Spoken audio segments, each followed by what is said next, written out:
तो हेलो दोस्तों, मेरा नाम ईशेंदु है and welcome to Simply Crack. दोस्तों, वीकली टॉप 50 करंट अफेयर्स की इस सीरीज में आज हम लोग अप्रैल वीक 2 यानी 8 अप्रैल से लेके 15 अप्रैल तक के टोटल टॉप 50 करंट अफेयर्स को सवालों के माध्यम से सॉल्व करेंगे। तो चलिए, सबसे पहले सवाल लेते हैं। पहला सवाल है, who has been appointed as a member of the University Grants Commission. विश्वविद्यालय अनुदान आयोग यूजीसी के सदस्य के रूप में किसे नियुक्त किया गया है? तो दोस्तों, इसका सही उत्तर है सच्चिदानंद मोहंती। और सच्चिदानंद मोहंती को 3 साल के लिए मिनिस्ट्री ऑफ हायर एजुकेशन के द्वारा मेंबर बनाया गया है। दोस्तों, यहाँ पे ध्यान देने योग्य बात यह है, जो ये मेंबर बनाया गया है, आप इसको चेयरमैन से कंफ्यूज मत हो। ठीक है, तो चलिए थोड़ा सा यूजीसी के बारे में जान लेते हैं। तो देखो, ऐसा है, जो यूनिवर्सिटी ग्रांट्स कमीशन 28 दिसंबर 1953 को अस्तित्व में आया, और तब हमारे एजुकेशन मिनिस्टर हुआ करते थे मौलाना अबुल कलाम आज़ाद। मौलाना अबुल कलाम आज़ाद देश के प्रथम एजुकेशन मिनिस्टर यानी कि शिक्षा मंत्री हुआ करते थे। और इन्हीं के नाम पे नेशनल एजुकेशन डे मनाया जाता है। कब मनाया जाता है? तो 11 नवंबर। ठीक है, तो इसको भी आप याद रखना। और यूजीसी आपको स्टैट्यूटरी बॉडी नवंबर 1956 में बना through the act of parliament.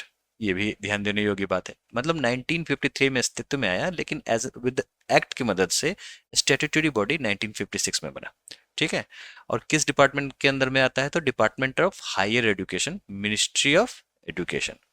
उन्होंने ही मेंबर को सेलेक्ट किया है, सच्चिदानंद मोहंती जी को, 3 साल के लिए। यूजीसी का हेडक्वार्टर कहाँ पे है? तो न्यू दिल्ली में हेडक्वार्टर है। और चेयरमैन कौन है? तो मामिदाला जगदेश कुमार। ये बड़ा ही इंपॉर्टेंट है, आप इसको जरूर याद कर लेना। ठीक है, क्योंकि कभी कभी सवालों में दिख जाते हैं। सितंबर 1994 में 1994 में university Grants commission created the national assessment and accreditation council यानी कि नैक। ये एक तरीके की रेटिंग प्रोवाइड करता है। आपका जो भी यूनिवर्सिटी होगा, उसको नैक के आधार पे, अगर वो यूजीसी रिकॉग्नाइज्ड यूनिवर्सिटी है तो उसको नैक के आधार पे उसकी रेटिंग मिली होगी। तो नैक के अंदर में बहुत सारे क्राइटेरियाज आते हैं, उसी के वेटेज के हिसाब पे ये डिसाइड होता है जो नैक में कौन यूनिवर्सिटी टॉप पे है और कौन बॉटम पे है। ठीक है, जो बॉटम पे होगा उस पर ज्यादा काम किया जाएगा। ठीक है, चलिए अगला सवाल लेते हैं। The Government of India has set up a target to produce 170 million tons of coal during which financial year. Bharat सरकार ने किस वित्तीय वर्ष के दौरान 170 मिलियन टन कोयला उत्पादन का लक्ष्य रखा है? तो दोस्तों, अभी हम लोग पढ़ रहे हैं 24-25 का, तो 24-25 ही होगा, है ना? कॉमन सेंस अगर लगाए तो। और लक्ष्य भी तो वैसा ही होता है ना, ये तो हो ही नहीं सकता 23-24। ठीक है, हाँ ये हो सकता है 26-27, 25-26 हो सकता है, लेकिन अभी हम लोग पढ़ रहे हैं 24-25 का, तो 24 का 25 होगा। ठीक है, तो आप ये समझो, जो गवर्नमेंट ने टारगेट रखा है 170 मिलियन टन्स मेट्रिक, जो आप यहाँ पे देख रहे हैं, million tons of coal from captive and commercial coal blocks in India in the current fiscal year 2024-2025। दोस्तों, जब भी माइंस के एक्सप्लोरेशन की बात आएगी या फिर कोल प्रोटेक्शन की बात आएगी, तो आपको ये वर्ड अक्सर न्यूज़पेपर में दिखता होगा, captive and commercial coal blocks. तो इसके बारे में थोड़ा सा आप जान लीजिए क्या है। देखो, ऐसा है ना, जो कैप्टिव का मतलब होता है जो आपने रखा है। कैसे रखा है तो वो समझो। अगर सपोज आप कोई पावर कंपनी है, ठीक है, आप पावर कंपनी है, तो फिर आप पावर और थर्मल पावर, आप इसके माध्यम से आप पावर जनरेट करते हैं। ठीक है, तो आपको चाहिए होगा कोयला। तो फिर आपको जब पावर कंपनी का लाइसेंस मिला है, तो उसके साथ साथ कोल का भी एलोकेशन मिलेगा। ठीक है, और कोल आपको कोई निकाल के नहीं देगा, आप माइंस खुद को, कैप्टिव माइंस को रखो यहाँ पे। ठीक है, और इससे कोयला उत्पादन करो और उसके थ्रू आप थर्मल पावर जनरेट करो। तो ये है कैप्टिव यूनिट की कहानी। कमर्शियल कोल ब्लॉक्स क्या होता है? जो भी किसी प्राइवेट एजेंसी को बेच दिया जाता है ना कोल ब्लॉक्स, तो उसको कमर्शियल कहते हैं। ठीक है, तो भारत सरकार ने 170 million ton captive and commercial coal blocks के माध्यम से 170 मिलियन टन का उत्पादन करने का लक्ष्य रखा है। अब लक्ष्य की बात आते हैं, तो गवर्नमेंट के कुछ टारगेट्स देख लेते हैं। खासकर मोदी सरकार टारगेट्स पे ज्यादा काम करती है, कुछ अचीव करती है, कुछ नहीं भी करती है। तो हम लोग यहाँ पे एक बार देख लेते हैं, क्योंकि ये कॉम्पिटेटिव एग्जाम्स में अक्सर आपको देखने को मिल जाएगा। ठीक है, तो एक टारगेट है जो zero diesel use in agriculture and renewable energy in 2024। अब सरकार का ये कहना है, जो एग्रीकल्चर में, अगर मान लो सिंचाई में हो गया या फिर किसी भी और काम में, अब हम लोग डीजल का इस्तेमाल नहीं करेंगे और इसको रिन्यूएबल एनर्जी से रिप्लेस कर देंगे बाय 2024। आर के सिंह जो थे मिनिस्टर, उन्होंने ये कहा है जो हम लोग इसको जल्द ही हासिल कर लेंगे। ठीक है। उसके बाद 100% रेलवेज इलेक्ट्रिफिकेशन बाय 2024, ये डुएबल टारगेट है, क्योंकि जब कोविड आया था ना तो फिर रेलवे ने जम के इलेक्ट्रिफिकेशन किया था। बीच में ट्रेनें तो चल नहीं रही थी कोविड के कारण, तो फिर उनको ट्रैक खाली था, तो सिर्फ और सिर्फ मालगाड़ी जाती थी, और जम के इन्होंने इलेक्ट्रिफिकेशन किया। तो अभी 95% प्लस हो चुका है, तो बाय 2024 ये अचीवेबल है, हो जाएगा। हर घर जल बाय 2024, तो इसमें क्या है ना, जो एक व्यक्ति को 55 लीटर पानी एलोकेशन होगा। ठीक है, तो इसको भी आप दिमाग में रखना, 55 litres. PM vision of 5 trillion economy bye 2025, ये बड़ा ही एम्बिशियस टारगेट है, और इसको पूरा होना मुझे नहीं लगता जो 2025 तक ये हासिल हो जाएगा, अभी की रफ्तार देखते हुए। ठीक है, क्योंकि आपको डेली कदम बढ़ाने पड़ेंगे, है ना। उसके बाद blending 20% ethanol by in petrol by 2025, तो ऐसा क्यों, जो हमने टारगेट रखा है 2025 में हम लोग पेट्रोल में 20% इथेनॉल मिला देंगे, वो आज भी मिला सकते हैं, क्या दिक्कत है, 10% तो मिला ही रहे हैं ना। नहीं, ऐसा नहीं है दोस्तों। ऐसा है जो आपको पेट्रोल के मुकाबले इथेनॉल का प्रोडक्शन भी करना पड़ेगा, ताकि आप 20% इथेनॉल मिला पाओ। तो चैलेंज यहाँ है, तो इसीलिए आपने गौर किया होगा जो जम के इथेनॉल प्लांट खुले हैं। ठीक है, तो ये हो गया। उसके बाद to eliminate TB by 2025, competitive exams में ये बहुत ही ज़्यादा इंपॉर्टेंट है, और इस पे सवाल भी जम के आते हैं। तो याद कैसे करोगे इसको, तो ऐसा है ना, जो ट्यूबरकुलोसिस का जो एस है ना, उसको समझो आप 5।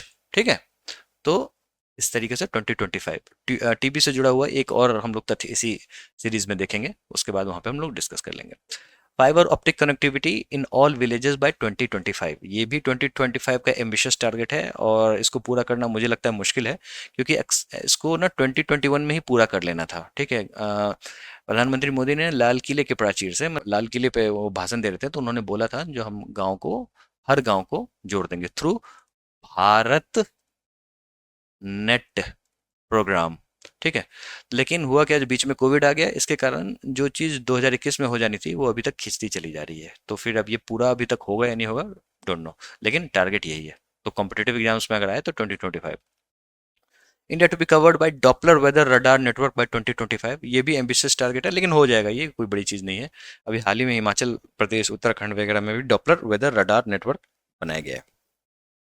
ठीक है, to make the country malaria free by 2027 and eradicate by 2030, ये बड़ा ही इंपॉर्टेंट है, और ये कॉम्पिटेटिव एग्जाम्स के लिए एक्सट्रीमली इंपॉर्टेंट माना जाता है, क्योंकि इससे सवाल आए हुए हैं और आते रहते हैं। ठीक है, तो कंट्री को मलेरिया फ्री कर देना है 2027 तक, और इसको जड़ से खत्म कर देना है 2030 तक।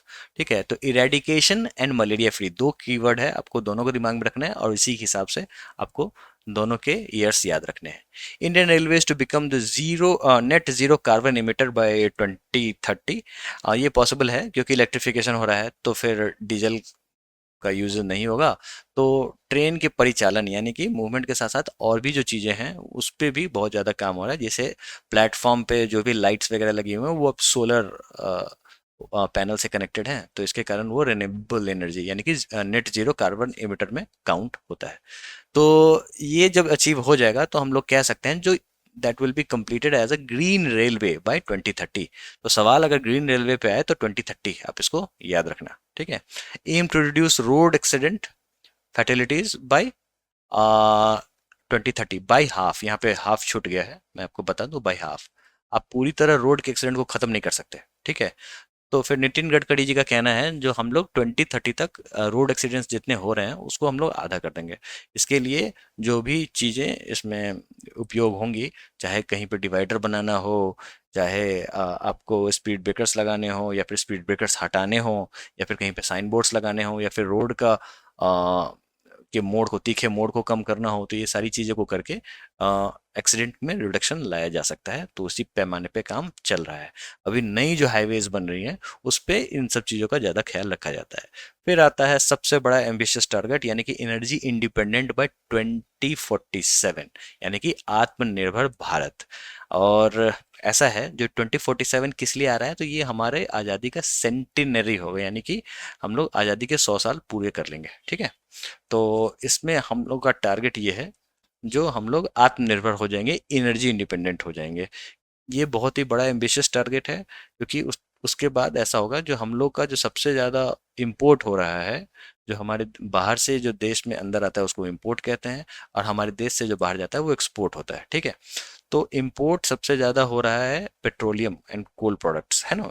पेट्रोलियम एंड कोल, उसको ख़त्म करना है, क्रूड ऑयल वगैरह सबको ख़त्म करना है। हम लोग ग्रीन एनर्जी की तरफ बढ़ेंगे और एनर्जी इंडिपेंडेंस बाय 2047 हासिल कर लेंगे। ये एम्बिशियस टारगेट है, हालांकि वर्ल्ड एजेंसी का मानना है जो भारत ऐसा हासिल कर सकता है, ठीक है। तो which institution has decided to give prize money to its athletes for winning gold medal in the Paris Olympics 2024? किस संस्थान ने पेरिस ओलंपिक 2024 में स्वर्ण पदक जीतने के लिए अपने एथलीटों को पुरस्कार राशि देने का फैसला किया है?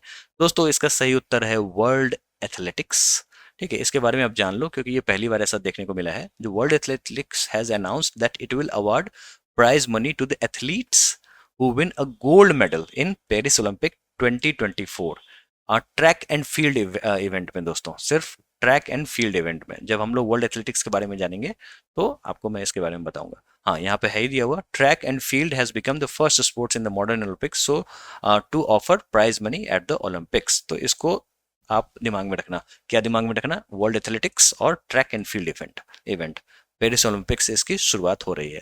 वर्ल्ड एथलेटिक्स की बात करें, $2.4 मिलियन का फंड इसी चीज के लिए इकट्ठा कर लिया है। वर्ल्ड एथलेटिक्स है क्या, तो इसके बारे में जानते हैं। तो ये एक तरीके का वर्ल्ड गवर्निंग बॉडी है ट्रैक एंड फील्ड एथलेटिक्स को लेके। पेरिस समर ओलंपिक्स के बारे में पढ़ लेते हैं, क्योंकि ऐसा है जो ये इसी साल हो रहा है और कॉम्पिटेटिव एग्जाम्स में इससे सवाल भर भर के आएंगे, ठीक है। तो पेरिस समर ओलंपिक्स जो है 26 जुलाई से लेके 11 अगस्त 2024 तक ये होगा। और पेरिस जो है ये तीसरी बार ये इवेंट होस्ट कर रहा है।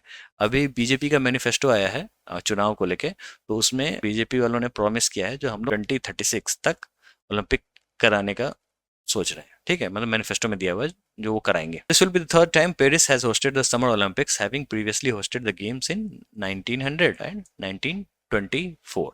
The game will feature the 4 new sports including breaking, surfing, sport climbing and skateboarding। इस पे दोस्तों सवाल आते हैं, तो इसको आपको दिमाग में रखना है। इस साल breaking, surfing, sports climbing and skateboarding सारे इंक्लूड हुए हैं। और द फर्स्ट समर ओलंपिक्स जो था वो आपको आई थिंक्स ग्रीस में हुआ था 1896 यानी कि 1896 में। और उसके बाद से ये हर साल 4 साल पे होता आया है, बशर्ते वर्ल्ड वार के दौरान 1916, 1916, 1940 एंड 1944 में 3 बार ओलंपिक्स नहीं हुआ था। ये 1913 में कॉबर्टिन, इन्होंने ही मॉडर्न ओलंपिक्स की शुरुआत की थी। और इन्होंने ये जो आप 5 छल्ले देख रहे हैं ये 5 कॉन्टिनेंट्स को दर्शाते हैं, Africa, America, Asia, Europe and Oceania. अगला सवाल है, Bjarni benediction became the prime minister of which country? Bjarni benediction किस देश के प्रधानमंत्री बने? तो दोस्तों इसका सही उत्तर है आइसलैंड। बजरनी बेनेडिक्शन जो हैं वो आइसलैंड के नए प्रधानमंत्री हैं, और आइसलैंड का कैपिटल है रेकजाविक। और करेंसी क्या है? Icelandic krona. क्रोना आपको नॉर्डिक कंट्रीज में बहुत सारे जगह पे ये चलता है। क्रोना का मतलब होता है क्राउन, ठीक है। और कौन कौन कौन सा जगह पे चलता है ये? तो आइसलैंड में चलता है ये, नॉर्वे में भी चलता है, स्वीडन में भी चलता है, डेनमार्क में भी चलता है, ठीक है। Who has been appointed as director refineries at Indian Oil Corporation Limited? Indian Oil Corporation Limited में निदेशक रिफाइनरीज के रूप में किसे नियुक्त किया गया है? दोस्तों इसका सही उत्तर है अरविंद कुमार। अरविंद कुमार जो हैं अभी मैनेजिंग डायरेक्टर हैं and CEO of Chennai petroleum corporation limited, and he has been appointed as the director refineries at Indian oil corporation limited.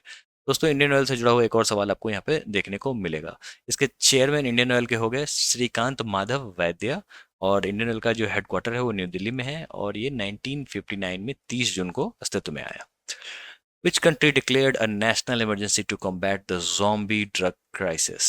दोस्तों ये इस सीरीज का सबसे इंपॉर्टेंट सवाल है, ठीक है। किस देश ने जोम्बी ड्रग संकट से निपटने के लिए राष्ट्रीय आपातकाल घोषित किया? तो दोस्तों इसका सही उत्तर है सिएरा लियोन। अब थोड़ा सा समझते हैं जो ये क्या है। दोस्तों ऐसा है, जो सिएरा लियोन ने नेशनल इमरजेंसी घोषित किया है क्योंकि वहां पे जोम्बी ड्रग क्राइसिस, जिसका ह्यूमन बोन्स में केमिकल मिला के, जैसे फेनाटाइल, कैनबिस जो कि गांजा होता है, और डिसइंफेक्टेंट्स को मिला के एक तरीके का ड्रग्स तैयार किया जाता है जिसका नाम है कुश, जिसमें ह्यूमन बोन्स भी मिले हुए होते हैं। और इसके कारण वहाँ की पीढ़ी खराब हो गई है, ठीक है। आप यहाँ पे इमेज में देख सकते हैं। और इसके कारण वहाँ पे आप समझो रॉबरी, चोरी डकैती बहुत ही खुलेआम हो गई है। ठीक है, तो इसको कंट्रोल करने के लिए वहाँ पे नेशनल इमरजेंसी लगा दी गई है और ऑपरेशन जीरो टॉलरेंस लॉन्च किया गया है इस चीज़ के खिलाफ। आप देख सकते हैं हॉस्पिटल बेड्स में पेशेंट्स भर गए हैं और ये एक तरीके का ड्रग्स है जिसको लेने के बाद लोग ज़ॉम्बी की तरह एक्ट करते हैं। कहने का मतलब उस सुध बुध खो के सिर्फ और सिर्फ उनका एक मोटो होता है जो उनको ड्रग्स लेना है किसी तरीके से। और ये अक्सर जितने पुअर कंट्रीज होते हैं ना वहाँ पे ये सारी चीज़ें बहुत ही ज़्यादा कॉमन हो जाती है, चाहे वो कफ सिरप का अब्यूज़ हो या फिर कोई नार्कोटिक सब्सटेंस अब्यूज़ हो गया। ये सारी चीज़ें आपको वहाँ पे अक्सर देखने को मिलती है और वहाँ की जो नई नस्ल होती है, जो युवा पीढ़ी होते हैं, वो खराब हो जाता है। लियोन है कहाँ, तो आप देख सकते हैं ये अफ्रीका में आपको वेस्टर्न पार्ट है ना, वहाँ पे ये सियरा लियोन है, ऊपर में गिनी है, नीचे लाइबेरिया है। ठीक है, और ये रहा अटलांटिक ओशन। सियरा लियोन के कैपिटल की बात करें तो फ्री टाउन कैपिटल है। करेंसी जो है वहाँ पे सियरा लियोनियन लियोन वहाँ पे चलता है। प्रेसिडेंट जो है जूलियस माडा बायो है। Which country successfully tested its Angara A5 space rocket for the first time in April 11, 2024?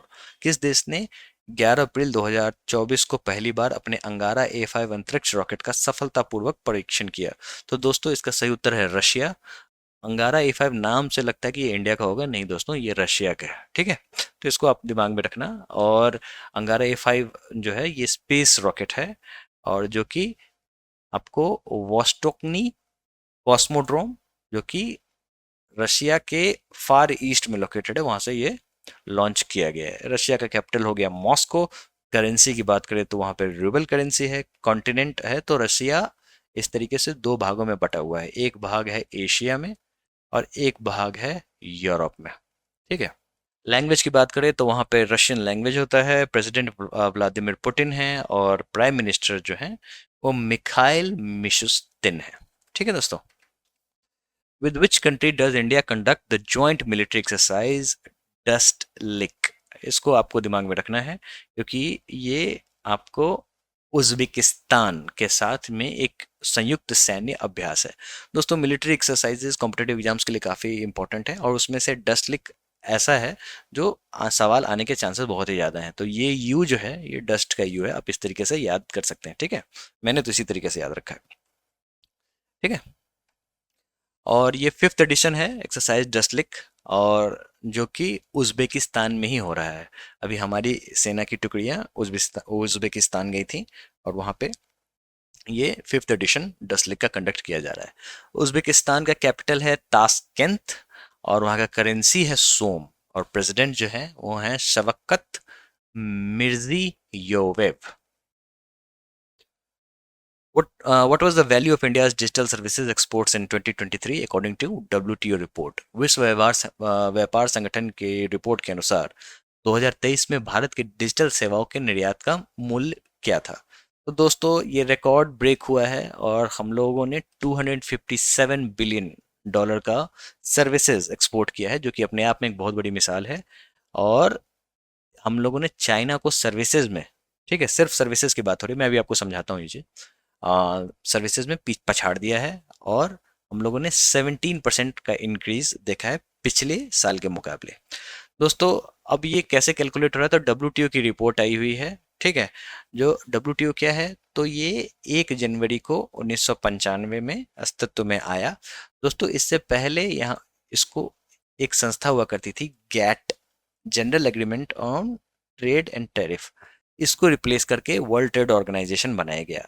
Gate 1948 में अस्तित्व में आया था और इसमें सिर्फ और सिर्फ गुड्स के ट्रेड को देखा जाता था, लेकिन डब्ल्यूटीओ में सर्विसेज के भी ट्रेड को देखा जा रहा है। तो दोस्तों सर्विसेज के ट्रेड में हम लोग आगे हैं, तो ये बहुत ही अच्छी बात है। डब्ल्यूटीओ का हेडक्वार्टर कहाँ है, तो जिनेवा में है, स्विट्जरलैंड में है। डायरेक्टर जनरल जो है वो है नगोजी ओकोंजो आइवेलिया सिंस 2021। नाम थोड़ा टेढ़ा मेढ़ा है लेकिन आपको याद हो जाएगा, क्योंकि जो जितना टेढ़ा मेढ़ा नाम है अगर आप उसको एक दो बार याद कर लोगे तो वो आसानी से बैठ जाएगा। ठीक है, तो टोटल वर्ल्ड ट्रेड ऑर्गेनाइजेशन में 164 मेंबर्स हुआ करते हैं। दोस्तों अगला एक बड़ा ही महत्वपूर्ण सवाल है, who is set to become the first Indian pilot to embark on the space tourism with Blue Origin NS-25 mission? Blue Origin के NS-25 मिशन के साथ अंतरिक्ष पर्यटन पर जाने वाले पहले भारतीय पायलट बनने के लिए कौन तैयार है? तो दोस्तों इसका सही उत्तर है गोपी थोट्टाकुरा। ये आपको कॉम्पिटेटिव एग्जाम्स में दिख जाएगा क्योंकि ये इंपॉर्टेंट सवाल है और इसके बारे में आप थोड़ा सा समझो। ऐसा है, जो गोपी गोपी थोट्टाकुरा जो हैं ये फर्स्ट इंडियन स्पेस टूरिस्ट कहलाएंगे और इन्होंने ब्लू ओरिजिन NS-25 मिशन को ज्वाइन किया है। ये जो मिशन है ये अमेजोन के द्वारा लॉन्च किया गया है और अमेजोन के सीईओ हो गए जेफ बेजोस। ठीक है, बेजोस। ठीक है। और ये तो पहले इंडियन स्पेस टूरिस्ट तो कहलाएंगे ही कहलाएंगे और दूसरे ऐसे व्यक्ति होंगे जो कि स्पेस में गए आफ्टर राकेश शर्मा। तो फिर क्या डिफरेंस है यहाँ पे? तो देखो, राकेश शर्मा तो एक मिशन पे गए थे, ये टूरिस्ट है। ठीक है, तो फर्स्ट इंडियन स्पेस टूरिस्ट ये कहलाएंगे। ठीक है। With which country has India sealed a 375 million defence deal? किस देश के साथ भारत ने 375 मिलियन के रक्षा सौदे पर हस्ताक्षर किए हैं? तो दोस्तों इसका सही उत्तर है फिलीपींस। इसको आपको दिमाग में रखना। और यहाँ पे आप इमेज देख सकते हो, लेकिन ये इमेज तो ब्रह्मोस का है, तो आपने सही समझा, क्योंकि 3 बैटरीज ऑफ मिसाइल ब्रह्मोस की यहाँ से जाएगी, जो अपने आप में एक बड़ा अच्छा डील है। ठीक है, तो India has sealed 375 million deal with Philippines और this is the first export of the BrahMos missile by India. पहली बार ऐसा हो रहा है। ब्रह्मोस के बारे में बता दें आपको, तो इंडिया और रशिया के ज्वाइंट वेंचर के साथ ये मिसाइल बनाया गया था और ये हम लोग का अभी तक का सबसे पावरफुल मिसाइल में से एक आता है। और ये जो ब्रह्मोस नेम है वो इंडिया का और रशिया के 2 रिवर हैं। इंडिया का जो रिवर है वो है ब्रह्मपुत्र और मॉस्कोवा जो है वो आपको रशिया का रिवर है। ठीक है दोस्तों, फिलीपींस की बात कर लें तो उसका कैपिटल है मनीला। ऑफिशियल लैंग्वेज फिलिपिनो वहाँ पे चलती है और इंग्लिश भी वहाँ के लोग बड़े अच्छे बोल लेते हैं, खासकर अमेरिकन इंग्लिश। और करेंसी जो है वो फिलिपीन पेसो। तो इसको भी आपको दिमाग में रखना है। थोड़ा इसके बारे में जान लेते हैं दोस्तों। देखो ऐसा है, जो ये है हमारा इंडिया और ये है फिलीपींस। तो अभी हम लोगों ने जो ये डिफेंस डील किया है वो किस लिए किया है? इसलिए किया है क्योंकि हम लोगों को चाइना पे एक तरीके से लगाम लगानी है। अब सोचो, जो ये मिसाइल अगर यहाँ पे तैनात हो जाती है, ठीक है, तो दोनों का तो सच पूछो दुश्मन तो एक ही है ना, क्योंकि फिलीपींस जो है वो चाइना की मार झेलता है साउथ चाइना सी में। ये साउथ चाइना सी है। ठीक है, ये जो एरिया है साउथ चाइना सी है। तो आप इस पे चाइना अपना हक जमाता रहता है, जिसको फिलीपींस को इस चीज़ से दिक्कत है। तो इसलिए अगर हम लोग डिफेंस डील यहाँ पे करते हैं तो हमारी मिसाइलें यहाँ पे भी तैनात हो जाएंगी। तो एक तरीके से हम लोग चाइना को घेरने के लिए ये चीज़ें कर रहे हैं। ठीक है। As per World Cyber Crime Index 2024, what is India's rank in cyber crime globally? तो दोस्तों हमारा रैंक है 10वां। ठीक है दोस्तों, तो यहाँ पे आप लिस्ट देख सकते हो। जो साइबर क्राइम के मामले में रशिया नंबर 1 चल रहा है और ठीक यूक्रेन उसके नीचे है। उसके बाद चाइना, फिर United states, Nigeria, Romania, north Korea, United kingdom, Brazil और उसके बाद आता है इंडिया। ठीक है दोस्तों, तो India rank 10th globally in terms of cyber crime. Russia and Ukraine held top 2 position, जैसा कि हम लोगों ने अभी देखा, और चाइना और यूनाइटेड स्टेट्स 3rd और 4th पोजीशन रेस्पेक्टिवली आते हैं। The index has been developed with the researchers from the university of Oxford और ऑस्ट्रेलिया में न्यू साउथ वेल्स है, वहीं पे मोनाश यूनिवर्सिटी है और साइंस पो एक संस्था है। वो सारे मिलके एक तरीके से साइबर क्राइम इंडेक्स जनरेट करते हैं। ठीक है। How many times has Rashmi Kumari won the national women singles titles in carrom? Rashmi Kumari ji Bihar से आती हैं और ये उन्होंने 12वीं बार नेशनल वुमेन सिंगल्स टाइटल जीता है और इन्होंने के नागा ज्योति को हराया है। ठीक है, और ये अभी ओएनजीसी के द्वारा एम्प्लॉयड भी हैं। तो और के श्रीनिवास जो है वो मेंस टाइटल उन्होंने जीता है। इन्होंने फीमेल्स वुमेन्स टाइटल जीता है और क्रिस श्रीनिवास जो है वो कैरम में मेंस टाइटल उन्होंने जीता है। Who has been appointed as the UK's first woman high commissioner to India? दोस्तों आप देखो, पहली महिला हाई कमिश्नर है तो कॉम्पिटेटिव एग्जाम्स के लिए इंपॉर्टेंट हो ही जाता है। तो इनका नाम है लिंडी कैमरॉन। ये भारत में ब्रिटेन की पहली महिला उच्चायुक्त के रूप में नियुक्त की गई हैं। और लिंडी कैमरॉन जो है वो ऑक्सफोर्ड की ग्रेजुएट हैं और UK national cyber security centre की पहले सीईओ भी रह चुकी हैं। सीईओ का मतलब चीफ एग्जीक्यूटिव ऑफिसर। और अगला सवाल लेते हैं। When is world Parkinson's day observed annually? तो दोस्तों पार्किंसन एक तरीके की न्यूरोलॉजिकल डिसऑर्डर है, खासकर ओल्डर पीपल में ये देखने को मिलता है। और आपको वर्ल्ड के जो पार्किंसंस डे मनाते हैं वो अप्रैल 11 को मनाते हैं। पार्किंसंस डिजीज की बात करें तो ब्रेन कोऑर्डिनेशन का जो कंडीशन है वो डिजेनरेट होता है, और इसके कारण movement, mental health, sleep, pain and other health issues में गिरावट देखने को मिलती है। पार्किंसंस डिजीज का कोई इलाज नहीं है, हालांकि थेरेपी के माध्यम से और मेडिसिन के माध्यम से सिम्टम्स को जरूर कम किया जा सकता है और मरीज को राहत पहुंचाई जा सकती है। Which automaker became the first multinational company to export electric vehicles from India? तो दोस्तों इसका सही उत्तर है साइट्रियन। ये फ्रेंच कंपनी है जिसने अपना सेंटर इंडिया में बनाया है, और यहाँ से ये इंडोनेशिया में माल भेज रही है। ठीक है, तो ये है ना यूनिक चीज। तो क्योंकि यहाँ पे सस्ता लेबर है ना, तो फिर हमारे यहाँ इन्होंने अपना ये खोल रखा है, मतलब मैन्युफैक्चरिंग हब खोल रखा है, और यहाँ से एक्सपोर्ट ये इंडोनेशिया में करेंगे। Where did the Indian army conduct an anti tank guided missile training exercise? तो दोस्तों इसका सही उत्तर है सिक्किम। सिक्किम में भारतीय सेना ने एंटी टैंक गाइडेड मिसाइल प्रशिक्षण अभ्यास आ, किया था। क्यों किया था वहां पे? तो उसका भी कारण है, क्योंकि हम लोग चाह रहे थे जो हिली एंड जो डिफिकल्ट टेरेन है ना, जो पहाड़ी इलाके होते हैं, वहां पे टैंक जो होते हैं वो आसानी से पत्थरों के बीच में छुप जाते हैं। ठीक है, तो फिर वहां पे अगर आप मिलिट्री एक्सरसाइज करते हो, एंटी टैंक गाइडेड मिसाइल्स की अगर एक्सरसाइज करते हो, तो आपके अंदर में प्रिसीजन क्षमता बढ़ेगी और आप इसमें महारत हासिल कर पाओगे। इसीलिए सिक्किम। ठीक है दोस्तों, तो यही कहानी है। और एम क्या था? एक मिसाइल से एक टैंक को मार गिराना है। ठीक है, एक मिसाइल एक टैंक।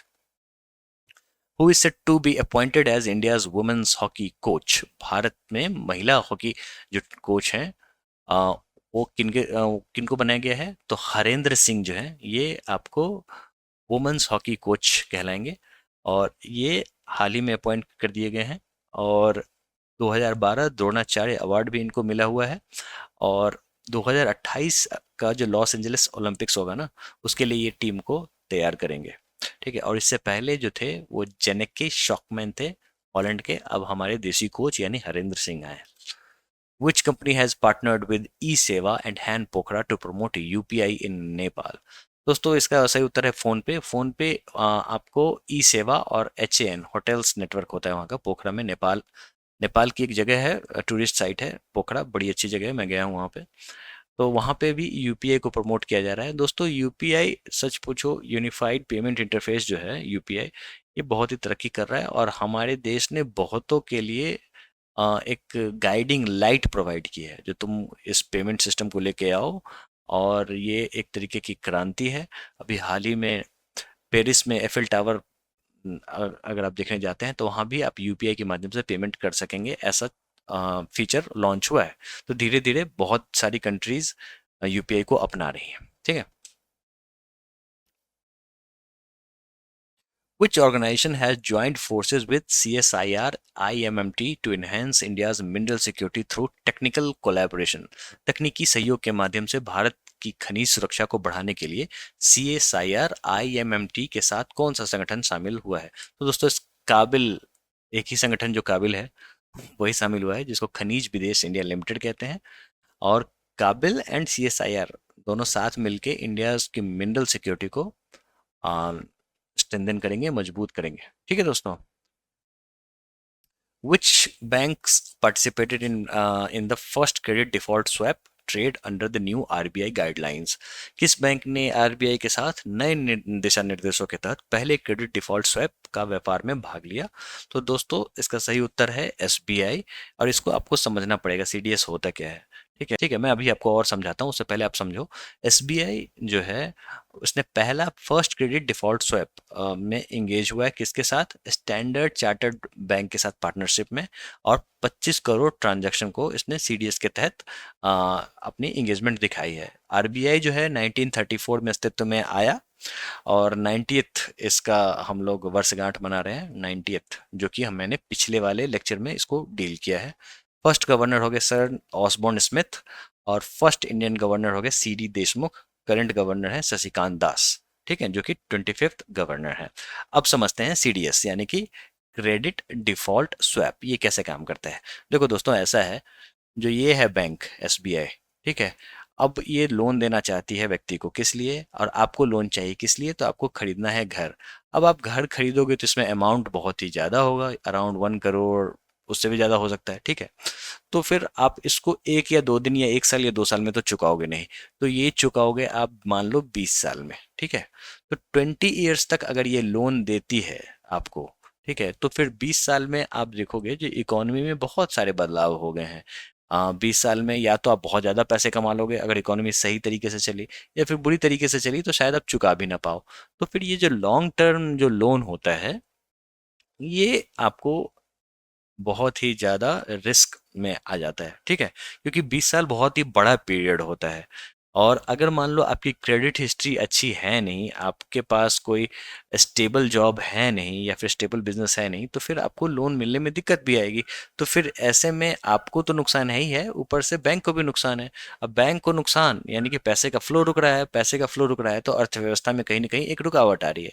तो इस कहानी को स्मूथ करने के लिए सीडीएस का कॉन्सेप्ट आता है। इसमें क्या होता है, तो कोई भी बैंक या फिर कोई क्रेडिट एजेंसी, इंश्योरेंस टाइप की कोई कंपनी, वो क्या करेगी, वो आपको एक तरीके का बैकअप प्रोवाइड करेगी, ठीक है। जो अगर आप एक काम करो, आप एज अ बैंक आप बंदे को लोन दे दो, ठीक है, और ये जो लोन है अगर ये बंदा नहीं चुकाता है तो मैं चुका दूंगा। तो फिर इसको क्या मिलेगा, सीडीएस को क्या मिलेगा, यहाँ पे क्या मिलेगा, तो ऐसा है, जो ये जो लोन चुकाना शुरू करेगा, प्रीमियम देगा, वो सभी प्रीमियम्स में से एक छोटा सा हिस्सा सीडीएस अपने पास रखता चला जाएगा। और इसी तरीके से सीडीएस बाकी सारे लोगों के साथ भी ऐसा करेगा। तो एक तरीके से ये एक पूल क्रिएट हो जाएगा, समझ में आ रहा है। तो एक तरीके से इंश्योरेंस क्रिएट हो जा रहा है। तो इससे क्या होता है, जो बैंक को भी लोन देने में कोई हिचकिचाहट नहीं होगी, अरे डूबेगा तो सीडीएस है ना, हमने इसका सीडीएस करवा रखा है, तो क्रेडिट डिफॉल्ट स्वैप करा रखा है ना। तो ये है कहानी। According to the World Health Organization 2024 Global Hepatitis Report, in which position does India rank globally for hepatitis B and hepatitis C cases? World health organization, विश्व स्वास्थ्य संगठन की 2024 ग्लोबल हेपेटाइटिस रिपोर्ट के अनुसार हेपेटाइटिस बी और सी के मामलों के लिए भारत विश्व स्तर पर किस स्थान पर है? तो दोस्तों हम हैं सेकंड स्थान पे, ठीक है। तो हमारे यहाँ इतने सारे केसेस हैं हेपेटाइटिस बी और सी के, जो हम लोग सेकंड स्थान पे हैं। तो नंबर 1 पे कौन है, तो हमारा पड़ोसी हिंदी चीनी भाई भाई यानी कि चाइना, ठीक है। तो India is rank second globally after China in hepatitis B and C cases with 3.5 crore infections as per world health organization 2024 global hepatitis report. World hepatitis day कब मनाते हैं, तो 28 जुलाई को यानी कि 28 जुलाई को मनाते हैं। और हम लोगों ने भी टारगेट हेपेटाइटिस को भी खत्म करने का टारगेट रखा है, जो 2030 तक हम लोग खत्म कर देंगे। कैसे करेंगे, तो फिर ऐसा है, जो देखो ऐसा है ना, जो हेपेटाइटिस सी जो है इसका कोई क्योर नहीं है, तो इसको आप लगाओ वैक्सीन, है ना। तो वैक्सीन को प्रमोट करो और हेपेटाइटिस को खत्म करो। तो हेपेटाइटिस के टोटल कितने प्रकार हैं, तो टोटल है 5 प्रकार, A B C D E, ठीक है दोस्तों। तो ये हेपेटाइटिस के प्रकार हैं। हेपेटाइटिस होता क्या है, तो एक तरीके का लिवर की बीमारी होती है। लिवर हमारे यहाँ बॉडी का सबसे बड़ा इंटरनल ऑर्गन है, इंटरनल, ठीक है दोस्तों। तो आप समझो, जो इंटरनल ऑर्गन की बात आएगी तो लिवर जो है वो सबसे बड़ा हमारे बॉडी का सबसे बड़ा इंटरनल ऑर्गन है। और ओवरऑल ऑर्गन की बात करें तो स्किन जो है ये भी अपने आप में एक ऑर्गन है। हमारे बॉडी का सबसे बड़ा ऑर्गन स्किन है, ठीक है, क्लियर हो गया। और लिवर की ही बीमारी है हेपेटाइटिस, जो कि सिमिलर होती है जॉन्डिस से। तो अक्सर लोग जॉन्डिस और हेपेटाइटिस में कंफ्यूज हो जाते हैं, नहीं ऐसा नहीं होना है, दोनों अलग बीमारी है। और वैक्सीनेशन ही इसका बचाव है, आप वैक्सीन लगवाइए, क्योंकि सी जो है ना वो उसका कोई क्योर नहीं है, हेपेटाइटिस सी जो है उसका कोई क्योर नहीं है। वर्ल्ड हेल्थ ऑर्गेनाइजेशन कुछ और भी रिपोर्ट जारी करता है, उसको देख लेते हैं। World tuberculosis report. दोस्तों हम लोगों ने ट्यूबरकुलोसिस को कब तक खत्म करना है, 2025 तक। कैसे याद कर रखा है हमने, तो ये जो ट्यूबरकुलोसिस का जो एस है ना, इसको मैंने 5 मान रखा है, 25, ठीक है। इस तरीके से आप इमेजिन करके आप चीज़ों को आसानी से दिमाग में स्टोर कर सकते हो, है ना। लोग अक्सर कंफ्यूज होते हैं एम्बियंट एयर पोल्यूशन रिपोर्ट पे। अक्सर लोग ये समझते हैं जो कोई और संस्था जारी करती है, वर्ल्ड हेल्थ ऑर्गेनाइजेशन नहीं जारी करते हैं, ठीक है। और ये सवालों में भी ज़्यादा दिखता है। तो एम्बियंट एयर पोल्यूशन रिपोर्ट भी वर्ल्ड हेल्थ ऑर्गेनाइजेशन जारी करता है, इसको आपको दिमाग में रखना है। और वर्ल्ड हेल्थ स्टैटिस्टिक्स जो है, जो आंकड़े हैं, वो भी वर्ल्ड हेल्थ ऑर्गेनाइजेशन ही जारी करता है। वर्ल्ड हेल्थ ऑर्गेनाइजेशन की बात कर लेते हैं तो जिनेवा स्विट्जरलैंड स्विट्जरलैंड में इसका मुख्यालय है। 7 अप्रैल 1948 को ये आया अस्तित्व में। पिछले लेक्चर में भी मैंने इसको कवर किया था। और 7th, हर साल अप्रैल 7 को हम लोग वर्ल्ड हेल्थ डे मनाते हैं। क्यों? क्योंकि उस समय में वर्ल्ड हेल्थ ऑर्गेनाइजेशन अस्तित्व में आया। पेरेंट ऑर्गेनाइजेशन जो है वो यूनाइटेड नेशंस है। यूनाइटेड नेशन 24 अक्टूबर को अस्तित्व में आया। ठीक है। What is India's position in digitally delivered services? Digital रूप में वितरित सेवा में भारत की स्थिति क्या है? देखो दोस्तों, अभी हम लोगों ने देखा जो हम लोग इस मुकाम में फोर्थ हैं। हमने अभी WTO की चर्चा की, वर्ल्ड ट्रेड ऑर्गेनाइजेशन। इससे पहले गैट हुआ करता था। गैट को रिप्लेस करके ही WTO बना। General agreement on trade and tariff को रिप्लेस करके वर्ल्ड ट्रेड ऑर्गेनाइजेशन बना 1995 में। गैट बना था 1948 में। गैट में सिर्फ और सिर्फ गुड्स काउंट होते थे और WTO सर्विसेज को भी अब काउंट करता है। तो सर्विसेज में हम लोग डिजिटली डिलीवर्ड जो सर्विसेज होते हैं उसमें हम लोग चौथे स्थान पर हैं। इसको आपको दिमाग में रखना है। नंबर 1 पे अभी भी US ही है। ठीक है दोस्तों। अब जैसे माइक्रोसॉफ्ट का अगर आप विंडोज़ ऐप यूज़ कर रहे हो, है ना, तो फिर वो सर्विसेज है जो माइक्रोसॉफ्ट दे रही है, तो फिर उसके अलावा उसके एवज में आप पैसे दे रहे हो। ठीक है। तो इस तरीके से जो जितनी भी सर्विसेज की बड़ी बड़ी कंपनियां हैं वो आज भी US में ही हैं। मैन्युफैक्चरिंग यूनिट्स धीरे धीरे चाइना में शिफ्ट हो रहा है। ठीक है। लेकिन जब सर्विसेज की बात करेंगे तो अभी भी US नंबर 1 है। ठीक है। और 2023 में India digitally delivered service exports were estimated to be 257 billion, जो कि अभी हम लोग हाल में देखा। और हम लोगों ने पिछले साल से 17% एक्स्ट्रा यानी कि हायर आंकड़ा अचीव किया है। Peter Higgs who recently passed away received a Nobel Prize on which research? दोस्तों ये भी बड़ा इंपॉर्टेंट सवाल है और हिग्स के नाम से आपको लग गया होगा। जो इसका सही उत्तर है discovery of God's particle. Higgs boson particle जो है उसको गॉड्स पार्टिकल भी कहते हैं। ठीक है दोस्तों। और ये पीटर हिग्स जो थे वो ब्रिटिश फिजिसिस्ट थे और इन्होंने ही हिग्स बोसोन पार्टिकल यानी कि गॉड पार्टिकल को की खोज की थी।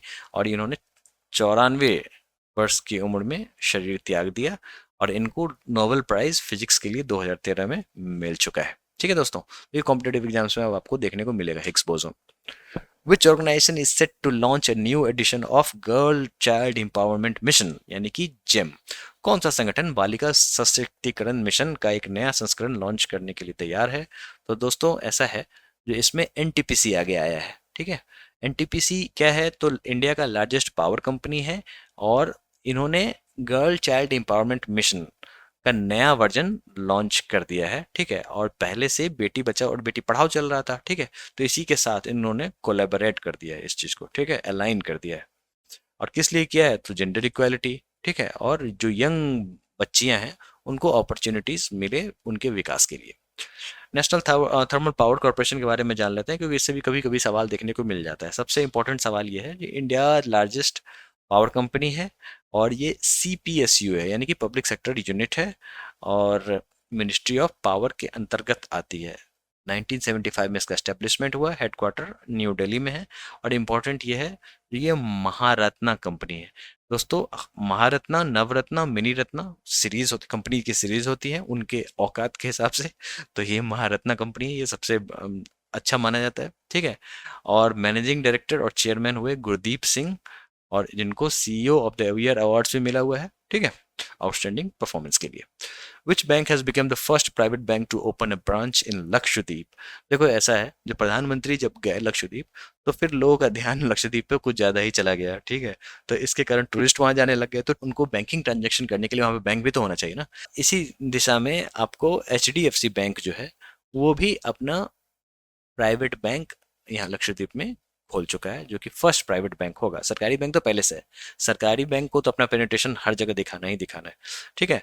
और आपको HDFC का जो मुख्यालय है वो मुंबई में है। 1994 में ये अस्तित्व में आया और CEO जो है HDFC के वो है शशिधर जगदीशन। ह्यूरोन, इस पे सवाल बहुत आते हैं दोस्तों। ठीक है। तो ह्यूरोन की जो ग्लोबल यूनिकॉर्न इंडेक्स है उसमें भारत की रैंकिंग क्या है? तो दोस्तों हम लोगों ने थर्ड मुकाम हासिल किया है जिसमें हम लोगों ने 67 यूनिकॉर्न्स बनाए। ठीक है। तो इसको आपको दिमाग में रखना है। यूएस अभी भी नंबर वन है 703 यूनिकॉर्न्स के साथ, followed by China with 340 unicorns. Unicorn क्या होती हैं? जो स्टार्टअप कंपनी जो कि सफल हो जाती हैं उसको हम लोग यूनिकॉर्न कहते हैं, ठीक है। यूरोन ग्लोबल यूनिकॉर्न इंडेक्स के बारे में थोड़ा समझ लेते हैं। देखो ऐसा है, जो इंडिया ने अभी 67 यूनिकॉर्न्स बनाए और इसके साथ तीसरे स्थान पे, तीसरे पायदान पे ये पहुंचा। और ऐसा है, जो आपको 2017 में स्टार्टअप पॉलिसी आई थी और ऐसा देखा गया उसके बाद से एक तरीके की गिरावट देखनी पड़ी है यूनिकॉर्न्स बनाने में, ठीक है। तो ये आप अच्छी न्यूज़ नहीं है, गिरावट एक तरीके से देखने को मिला है। और पहले कितना था जब स्टार्टअप लास्ट हुआ था, वो 68 था, अब एक गिर के 67 हो गया है। तो हम लोग आगे की ओर बढ़ते हैं, कभी कभी गिरावट होती है तो फिर नीचे की ओर चलते हैं। और उसके साथ हम लोगों ने ईज ऑफ डूइंग बिजनेस भी लॉन्च कर रखा है। अपार्ट फ्रॉम दैट, इन सारी चीज़ों के होने के बावजूद अगर गिरावट देखने को मिली तो फिर सही नहीं है ये सारी चीज़ें, ठीक है। और वर्ल्ड यूनिकॉर्न्स का अगर टोटल वैल्यू निकाला जाए तो 5 ट्रिलियन यूएस डॉलर है, जो कि अपने आप में बहुत ही बड़ा है। और फूड डिलीवरी प्लेटफॉर्म स्विगी हो गया, फैंटेसी स्पोर्ट्स ड्रीम इलेवन हो गया, ये सारे वैल्यूएबल यूनिकॉर्न कहलाएंगे, क्योंकि ये सारे स्टार्टअप बहुत ही अच्छा काम कर रहे हैं और अच्छा पैसा छाप रहे हैं, ठीक है। और ये इन लोगों ने 83 रैंक होल्ड किया है ऑल ओवर द वर्ल्ड में, ठीक है। और the third most valuable unicorn was Razorpay with 7.5 billion dollars. Neptis philyra, Neptis जहां भी वर्ड आए तो समझ जाओ ये बटरफ्लाई से रिलेटेड है, ठीक है दोस्तों। Recently discovered for the first time in India in Tale valley wildlife sanctuary, belongs to which species? The right answer is butterfly, ठीक है दोस्तों। When is world homeopathy day observed? The right answer is April 10 को हम लोग world homeopathy day मनाते हैं। और theme है इस बार का होम्यो परिवार, यानी कि वन हेल्थ वन फैमिली। तो ये one health one family one nation one election, ये टाइप की चीजें आजकल ज्यादा चलती रहती हैं। वन मिसाइल वन टैंक, है ना।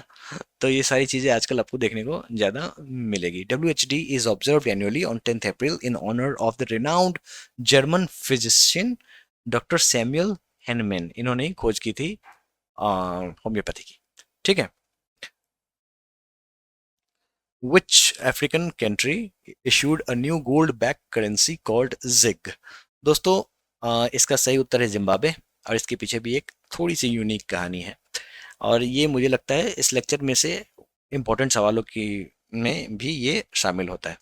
दोस्तों ऐसा है, जो अफ्रीकन देश जिम्बाब्वे है, वो आपको एक गोल्ड बैक्ड करेंसी जिग जारी करता है। क्यों जारी करता है, क्या जरूरत पड़ गई? ऐसा है, जो अभी पिछले ही लेक्चर में मैंने आपको बताया था, जो एल नीनो के कारण जिम्बाब्वे में एक तरीके का सुखाड़ की स्थिति डेवलप हो गई है और इसके कारण से नेशनल इमरजेंसी लगा दी गई है। लेकिन ये जो नेशनल इमरजेंसी लगाई जाती है तो उस समय में जब डिमांड जो है बहुत ज़्यादा हो और सप्लाई कम हो, ठीक है, तो उस समय में पैसे का जो वैल्यूएशन है वो गिरता है। तो लोग अब वहां पे नोट को पूछ नहीं रहे हैं, तो वहां भी जो भी जिम्बाब्वियन डॉलर है उसको कोई पूछ नहीं रहा है। तो इसके कारण क्या है, जो इनको नई करेंसी लानी पड़ रही है। तो ऐसा नहीं है जो आप करेंसी छाप दोगे तो गरीबी मिट जाएगी। वहां पे सबसे सस्ता जो कुछ भी है तो वो करेंसी ही है, सिर्फ कागज की वैल्यू उसकी है बस, और कुछ नहीं है, ठीक है। तो उसको आपको किसी न किसी चीज से पैक करना पड़ेगा, यानी कि बैकअप करना पड़ेगा। तो सबसे लास्ट रिजॉर्ट बचता है गोल्ड, जो सबसे पुराना है, ठीक है। तो उन्होंने अब जितने भी उनके पास गोल्ड है उसके हिसाब से उसका बैकअप क्रिएट करके करेंसी बनाया गया है, जिसका नाम है जिग, ठीक है। जेड फॉर जिम्बाब्वे, आप इसको याद कर सकते हो। जिम्बाब्वे की कंडीशंस काफी खराब है, वहां पे इन्फ्लेशन पीक पे चल रहा है, ठीक है। लोग नोट को जला के समझो बर्बाद कर रहे हैं, क्योंकि नोट की कोई वैल्यू नहीं रह गई है और इतने नोट प्रिंट हो चुके हैं। तो अब उन्होंने क्या किया है, जो नए नोट सीरीज को छाप रहे हैं जिसको जिग कहते हैं, जो कि गोल्ड के द्वारा बैक्ड किया गया है, ठीक है दोस्तों। जिग का मतलब होता है जिम्बाब्वे गोल्ड, और ये इसलिए किया गया है ताकि इकोनॉमी को स्टेबलाइज किया जा सके। देखो जिम्बाब्वे का कैपिटल है दोस्तों हरारे, वहां पे करेंसी कौन सा है तो जिम्बाब्वे डॉलर है। और प्रेसिडेंट कौन है तो इमर्सन मांगावा, ठीक है। What kind of satellite is TSAT-1A recently seen is news? दोस्तों ये भी बड़ा इंपॉर्टेंट सवाल है, इसको आपको दिमाग में रखना होगा। तो ये जो TSAT-1A है, ये अर्थ ऑब्जर्वेशन सैटेलाइट है। ठीक है दोस्तों, अब इसके बारे में थोड़ा सा समझो क्योंकि इससे सवाल आने के चांसेस बहुत ही ज़्यादा है। Tata advancement system limited TASL launched TSAT-1A an optical sub metre resolution earth observation satellite. ठीक है, किसके द्वारा छोड़ा गया है? तो स्पेस एक्स, एलन मस्क है ना, उसके फाल्कन 9 रॉकेट के माध्यम से छोड़ा गया है। दोस्तों जो भी स्पेस एक्सप्लोरेशन है, स्पेस का जो भी बिजनेस है, ठीक है, स्पेस जो भी मतलब रॉकेट्स वगैरह छोड़ना, सैटेलाइट्स पहुंचाना, ये अब धीरे धीरे कॉमर्शलाइज होता जा रहा है। तो टाटा भी इसमें अपने हाथ पांव मार रहा है और ये इंडिया का पहला प्राइवेट सेक्टर बिल्ट अर्थ ऑब्जर्वेशन सैटेलाइट है। इसरो का भी एक कॉमर्शियल यूनिट है जिसका नाम है एंट्रिक्स। कभी कभी सवाल आता है इस पे भी, तो आपको दिमाग में रखना है ये चीजें। ठीक है, तो आप समझो जो हमारी भारतीय सेना को एक प्राइवेट सेक्टर बिल्ट अर्थ ऑब्जर्वेशन सैटेलाइट, ठीक है, TSAT-1A टाटा के द्वारा बनाया गया, स्पेस एक्स एलोन मस्क का जो रॉकेट है, उसे फाल्कन 9 छोड़ा गया है और हमें हाई रिजोल्यूशन इमेज देगा और इसरो से बेटर इमेज देगा। ठीक है, टाटा एडवांस सिस्टम लिमिटेड जो है वो टाटा सन्स और बोइंग कंपनी के साथ मिलके आया है। तो यहाँ पे आपको चार चीजें यूं ही दिख गई। एक तो टाटा सन्स हो गया, उसके बाद बोइंग कंपनी हो गई, फाल्कन स्पेस एक्स जो है वो इलॉन मस्क का फाल्कन 9 हो गया। ठीक है, headquarter New Delhi, chairman Banmali Agarwal. ठीक है, ये गलत स्पेलिंग है, इसको ठीक कर दूंगा मैं। Which country has collaborated with European Union to promote the startups in EV battery recycling? किस देश ने EV बैटरी रिसाइकलिंग में स्टार्टअप को बढ़ावा देने के लिए यूरोपीय संघ के साथ सहयोग किया है? दोस्तों इसका सही उत्तर है इंडिया। इंडिया ने ही ऐसा किया है और हम लोग EV बैटरी को और उसकी साइकिलिंग को बढ़ावा देने के लिए ये कदम उठाए हैं। ठीक है, किस लिए? क्योंकि इससे हमारी टेक्नोलॉजी ग्रीन होगी, क्लीन होगी, है ना। Who becomes Republic of Ireland's youngest prime minister? अभी हम लोगों ने आइसलैंड का देखा ही देखा था, और आयरलैंड में भी एक यंगेस्ट प्राइम मिनिस्टर बन के उभरे हैं, मात्र 37 साल के हैं और इनका नाम है साइमन हैरिस। इनके बारे में थोड़ा और जान लेते हैं। ये आयरलैंड के यंगेस्ट प्राइम मिनिस्टर हुए। आयरलैंड जो है उसका कैपिटल है डब्लिन और वहाँ पे जो करेंसी चलती है वो है euro.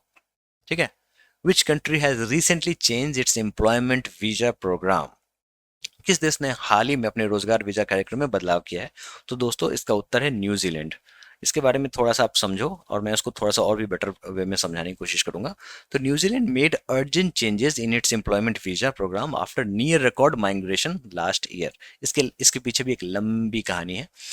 Measures include English language for low skilled jobs and setting minimum skills for employer work visas. New Zealand की बात करें तो प्राइम मिनिस्टर हुए क्रिस्टोफर लक्सन और कैपिटल जो है वो वेलिंगटन है और करेंसी वहाँ पे डॉलर ही चलती है। और जो ट्राइब है वो माउरी ट्राइब है। दोस्तों अगर आपने द रॉक जो WWE फाइटर जो थे, ड्वेन जॉनसन जो एक्टर भी हैं, वही WWE वाले, वो माउरी ट्राइब से बिलोंग करते थे, उनका घर न्यूजीलैंड ही है। ठीक है, अब समझते हैं जो ऐसा क्या हो रहा है यहाँ पे। देखो ऐसा है, जो न्यूजीलैंड में आबादी बहुत कम है, ठीक है, और मेन उनका जो ऑक्यूपेशन है वो डेयरी वगैरह सब ज़्यादा है। ठीक है, तो ऐसा है, जो वहाँ पे उनको चाहिए था स्किल्ड लेबर, और स्किल्ड लेबर तो वो भी ज़्यादा स्किल्ड वाला नहीं चाहिए, लो स्किल्ड लेबर चाहिए और इंग्लिश लैंग्वेज जिसको बोलनी आती हो। तो इसके लिए इन्होंने क्या किया था, जो अपने रोजगार वीजा में थोड़ा सा बदलाव किया था। इसके कारण वहाँ पे उन्होंने सिटीजनशिप भी देना शुरू किया ताकि लोग वहाँ पे आए। वहाँ पे आबादी बहुत कम है, ठीक है, एक तरीके का वो आइलैंड है, समझ रहे हो, ये उसका लोकेशन है, आप यहाँ पे देख सकते हो। ठीक है, तो फिर क्या हुआ, जो लोग गए, रिकॉर्ड माइग्रेशन हुआ लास्ट ईयर, और इसके कारण से अब इन्होंने इस पे एम्प्लॉयमेंट वीजा पे बदलाव किया है। Who has appointed as the head of global airport operations in at Air India? Air India में ग्लोबल एयरपोर्ट ऑपरेशंस के प्रमुख के रूप में किसे नियुक्त किया गया है? तो दोस्तों इसका सही उत्तर है जयराज सनमुगम। ठीक है, इनके बारे में थोड़ा सा और जान लेते हैं। एयर इंडिया ने इनको अपॉइंट किया है as a global airport operations और इनके पास 25 साल का एक्सपीरियंस है। ठीक है, इन्होंने सिंगापुर एयरलाइंस, कतर एयरवेज और जेट एयरवेज में काम किया है। व्हाट माइलस्टोन्स डिड प्रधानमंत्री मुद्रा योजना लोन सरपास इन फिस्कल ईयर 2024? देखो ऐसा है, जो प्रधानमंत्री मुद्रा योजना जो है उसने 5 लाख करोड़ के आंकड़े को पार कर लिया है।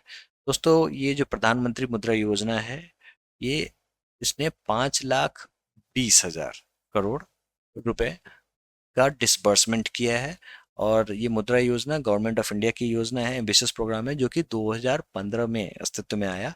और ये आपको एक तरीके से बिजनेस के लिए collateral free institutional loan provide करता है अप टू 10 lakhs। इसमें कुछ क्राइटेरिया बटे हुए हैं, किशोर तरुण करके पैकेज के हिसाब से इन्होंने इसको बना रखा है।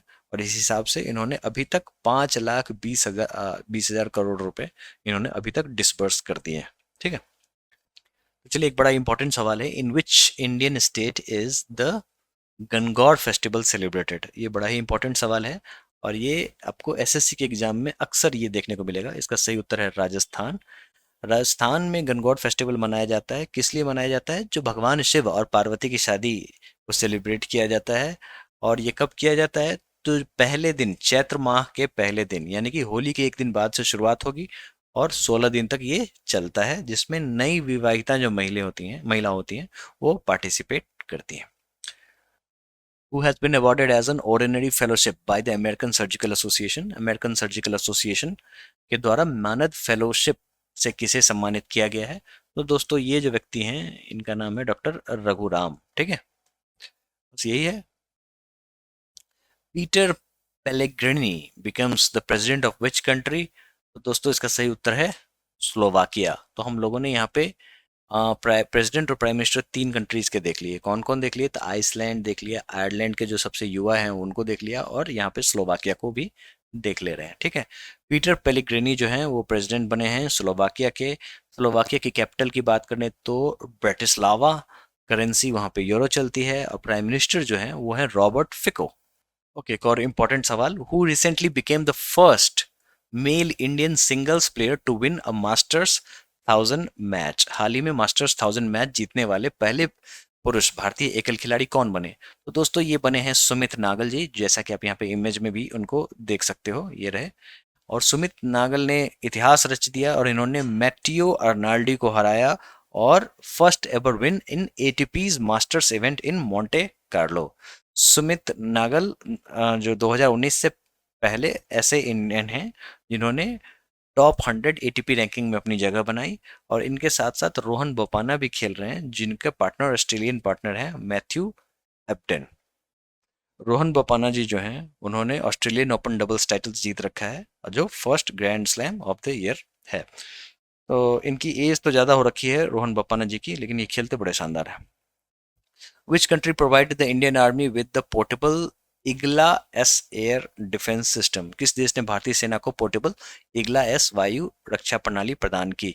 दोस्तों ये बड़ा ही इंपॉर्टेंट सवाल है। हमारे रशिया के साथ ऐसी डील हो रखी है हमारी, जिसमें वो लोग हमें Igla S air defence system provide कर रहे हैं, जिसमें जिसके कारण इंडियन आर्मी के very short range air defence system, इसको VSHORAD कैपेबिलिटीज में बढ़ोतरी देखने को मिलेगी। और हम लोगों ने 120 लॉन्चर का और 400 मिसाइल का कॉन्ट्रैक्ट साइन किया है, और ये पहला बैच है जो कि आ रखा है। ठीक है, Igla S air defence system सवालों में देखने को मिलेगा, आप इसको जरूर दिमाग में रखना। Who has been appointed as the new CEO of Wipro? Wipro के नए सीईओ हैं कौन? तो ये हैं श्रीनिवास पालिया। ठीक है, तो दोस्तों एक और महत्वपूर्ण सवाल, what is the first ever tri service planning conference conducted by ministry of defence called? रक्षा मंत्रालय द्वारा आयोजित पहली त्रिसेवा योजना सम्मेलन क्या है जिसे कहा जाता है? इसका दोस्तों सही उत्तर है परिवर्तन चिंतन। क्या है ये, आपको थोड़ा सा समझना पड़ेगा। तो देखो ऐसा है, जो first try service planning conference हुआ है जिसका नाम है परिवर्तन चिंतन, और इसका एम क्या है? तो देखो ऐसा है, जो आर्मी, नेवी और एयरफोर्स को अब इंटीग्रेट करने की तैयारी चल रही है through integrated theatre commands. Theatre commands क्या होता है मैं आपको भी थोड़ी देर में बताता हूँ। और अभी हमारे जो चीफ ऑफ डिफेंस स्टाफ हुए जनरल अनिल चौहान, तो इस पे भी सवाल आता है, आप इसको दिमाग में रखना। अब पहुंचते हैं थिएटर कमांड के बारे में समझते हैं। तो देखो ऐसा है, जो हमारे यहाँ जो 3 डिपार्टमेंट हैं, जो 3 डिफेंस फोर्सेस हैं, आर्मी, नेवी और एयरफोर्स, ये तीनों अपने आप में ऑपरेट करते हैं। तो तीनों में एक तरीके की इंटरलिंकिंग नहीं है। अभी फिलहाल में टोटल 17 कमांड्स हैं, जिसमें 7 कमांड आर्मी के पास है, 7 कमांड एयरफोर्स के पास है, और नेवी के पास 3 कमांड है। अपार्ट फ्रॉम दैट 2 ऐसे कमांड हैं जो ज्वाइंटली चलते हैं, यानी कि इंटीग्रेटेड चलते हैं। एक हो गया आपको मिलिट्राइज सर्विस कमांड, जिसको कहते हैं स्ट्रेटजिक फोर्सेस कमांड, जिसके बारे में मैंने प्रीवियस लेक्चर में डिस्कस किया था कि ये न्यूक्लियर स्टॉकपाइल्स वगैरह में डील करता है। उसके बाद एक टुगेदर वाला कमांड है, उसको अंडमान एंड निकोबार कमांड कहते हैं। अंडमान एंड निकोबार कमांड में अ, जो 3 सर्विसेज के ऑपरेशन जो ऑफिसर्स होते हैं वो रोटेशन के बेसिस पे इस पे काम करते हैं। ठीक है, तो ये है अभी की स्थिति। लेकिन अभी हम लोगों ने क्या कर रखा है, दूसरे देशों से प्रेरणा लेते हुए, जैसे यूएस हो गया, चाइना हो गया, रशिया हो गया, यहाँ पे सारे इंटीग्रेटेड थिएटर कमांड चलते हैं। कहने का मतलब सभी एक दूसरे से इंटरलिंक्ड हैं। फायदा ये होता है इंटरलिंकिंग का, जो आपके जो भी रिसोर्सेज हैं आर्मी के, वो नेवी में भी इस्तेमाल हो सकते हैं, उसके बाद एयरफोर्स में भी इस्तेमाल हो सकते हैं। सिमिलरली जो भी अलग अलग जो डिफेंस के जो डिपार्टमेंट हैं, उनके रिसोर्सेज एक दूसरे में इस्तेमाल करके एक नई स्ट्रेटजी बनाई जा सकती है। ठीक है, तो लेफ्टिनेंट जनरल डीवी शेखर जो कमेटी थी, उन्होंने ही इस चीज को प्रपोज किया था। ठीक है, और इसी के हिसाब से चीफ ऑफ डिफेंस स्टाफ का पोजीशन भी बनाया गया। तो आप यहाँ पे देख सकते हो डिफरेंट जो थिएटर कमांड्स हैं वो अभी एक दूसरे से इंटरलिंक नहीं है, लेकिन अभी हम लोग परिवर्तन चिंतन जो कर रहे हैं, जैसा कि आप यहाँ पे देख रहे हो, ये एक तरीके की कोशिश है जो हम लोग एक साथ सभी को साथ लेकर आ सकें। इसका फायदा ये होगा जो हमें रिसोर्स को मोबिलाइज करने में बहुत ही ज्यादा मदद मिलेगी। ठीक है, तो चलिए, who won the 2024 Japanese grand prix, ये भी आपको कॉम्पिटेटिव एग्जाम्स में देखने को मिल सकता है। इसका सही उत्तर है मैक्स वर्स्टेपेन। ठीक है दोस्तों, और ये इन्होंने red bull formula 1 racing car पे ये चलते हैं और इन्होंने जापानीज ग्रैंड प्रिक्स जीता है इस बार। Where was the coastal security exercise Sagar Kavach conducted इन 2024? दोस्तों, ये हम लोगों ने लक्षद्वीप आइलैंड में किया है। और ये ऐसा नहीं है जो अभी आपको मालदीव्स या फिर लक्षद्वीप वाला जो मुद्दा सामने आ रहा है इसके कारण हम लोग सागर कवच कर रहे हैं। हम लोग हर साल ये करते आ रहे हैं। ठीक है, तो ये जो एक्सरसाइज सागर कवच है वो आपको लक्षद्वीप आइलैंड के आसपास होता आया है और 2024 में भी हुआ है। ठीक है दोस्तों, लक्षद्वीप के आइलैंड की बात कर लेते हैं। 36 आइलैंड का ग्रुप है जो कि 3 पार्ट में डिवाइडेड है, लैकेडिव, मिंडवी एंड मिनिकॉय। कैपिटल क्या है इसका, तो कावारती। ठीक है, which organisation won the 15th CIDC Vishwakarma award for the Barauni Guwahati national gas pipeline project? किस संगठन ने बरौनी गुवाहाटी प्राकृतिक गैस पाइपलाइन परियोजना के लिए 15वां CIDC विश्वकर्मा पुरस्कार जीता? सही उत्तर है GAIL. It is honoured with 15th CIDC Vishwakarma award. ठीक है, वहां किस लिए, तो Barauni national Guwahati natural gas pipeline project बिछाया जा रहा है। गेल 1984 में अस्तित्व में आया, जिसका हेडक्वार्टर न्यू दिल्ली में है, और चेयरमैन हो गए Sandeep Kumar Gupta. Which petrol vessel of Indian Navy awarded on spot unit citation for anti-piracy operations? भारतीय नौसेना के किस गश्ती पोत को एंटी पायरेसी ऑपरेशन के लिए स्पॉट यूनिट प्रशस्ति पत्र से सम्मानित किया गया? तो दोस्तों, इसका सही उत्तर है INS शारदा। पिछले लेक्चर में हम लोगों ने देखा था जो किस तरीके से ईरानियन वेसल को हमारे नौसेना के जवानों ने पायरेसी से मुक्त कराया था। एडमिरल R हरि कुमार ने क्या किया, ऑन स्पॉट यूनिट साइटेशन प्रशस्ति पत्र दिया। ठीक है, INS शारदा को, किस लिए, तो एंटी पायरेसी ऑपरेशंस के लिए। और एडमिरल हरि कुमार कौन हुए, तो ये चीफ ऑफ नेवल स्टाफ है। ठीक है, तो इसको आपको दिमाग में रखना है। और ये ईरानियन वेसल का नाम क्या था, तो ओमारी। ठीक है, जिसमें 11 ईरानियन लोग थे और 8 पाकिस्तानी लोग थे। तो यही है आपको अप्रैल वीक 2 के करंट अफेयर्स। ठीक है, और हम लोग जल्द ही अप्रैल वीक 3 के भी करंट अफेयर्स लेके आने वाले हैं। तो अब हम लोग जल्द ही अप्रैल वीक 3 के भी करंट अफेयर्स आपके बीच लेके आ रहे हैं। ठीक है, थैंक यू।